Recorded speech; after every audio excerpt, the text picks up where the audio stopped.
So, Kingdom Come Deliverance. Good game.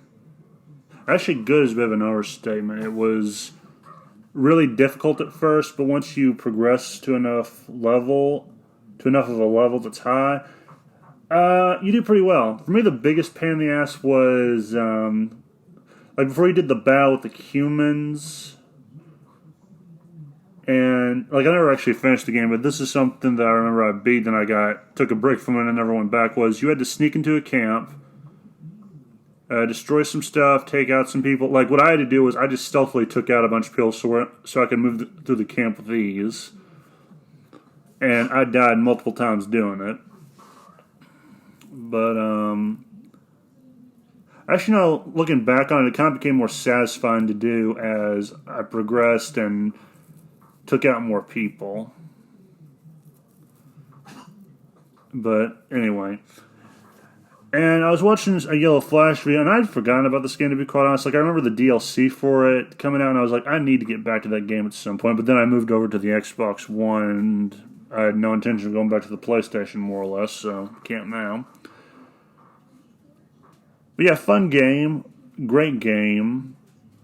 The only downside is I don't think you ever get the sword back. Oops, spoiler alert.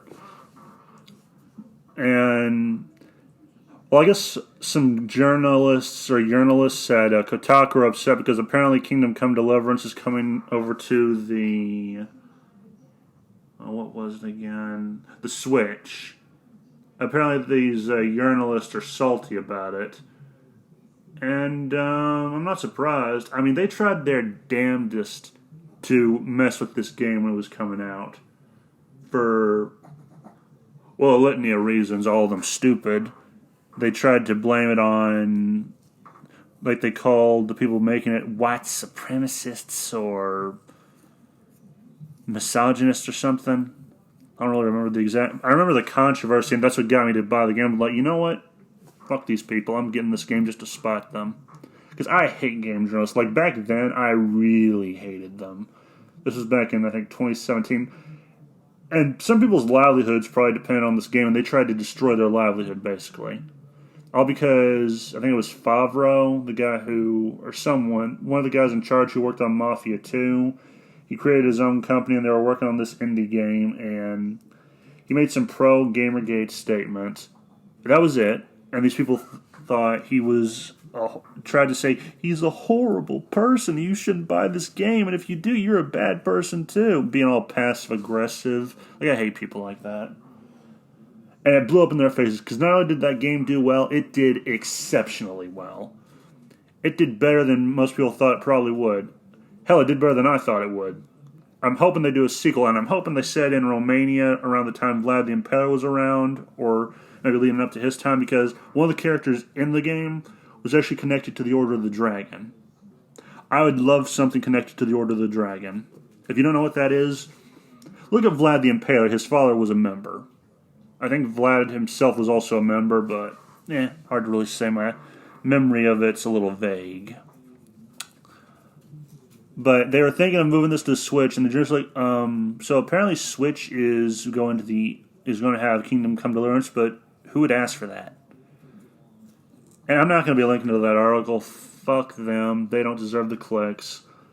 And it just kind of goes to show you what bitter, butthurt pricks these journalists are. And yeah, I'm glad they're still salty about it, that they failed to destroy this game. It proved that their influence is waning. It proved that they are no longer relevant to society. They are no longer needed, and they no longer have sway over what people do. And I'm happy for that. Like, it was about time journalists lost the influence they had. I'd rather watch YouTube. Like, that's another thing. They also hate YouTubers, so they hate fun video games and they hate YouTubers. Two things I enjoy. So, yeah, I'm glad both are doing well, and I'm glad these journalists are becoming more and more relevant as the time goes on. And that's all I really wanted to say on them, other than, if you haven't played Kingdom Come Deliverance, I would suggest you get a copy now. It's pretty fun. It was pretty fun from what I remember. I liked the story with Henry. I liked what they did with him. I liked his relationship with the people in his village, and what he does in response to his village being destroyed. I loved the love interests. I loved the combat. I loved the archery once I got up high enough to a level. Because it was kind of a pain to do at first. But then as I progressed through the story and got better, I came to love it. It's also fun to listen to some YouTube videos while you play it. And the fact that they're still butthurt over this kind of shows in how they were talking about the game in the article, or from what little I saw of the article. Like, you could not pay me enough to read a Kotaku article or a Polygon article. You'd actually have to. That's like. Well, the closest example would be Lovecraft. He had no interest in sex. His wife had to bribe him with textbooks to have him make love to her. That's kind of the scenario. I mean, you'd have to bribe me to read a Kotaku article or a Polygon article, and there's not enough money in the world.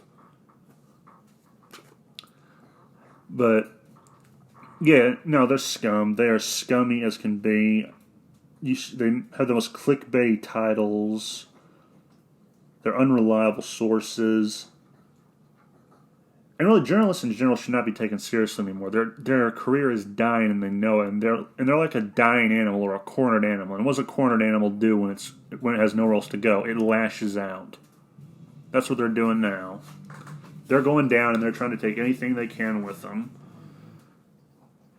And I have to imagine this game doing well had to bent them in some way, like very badly.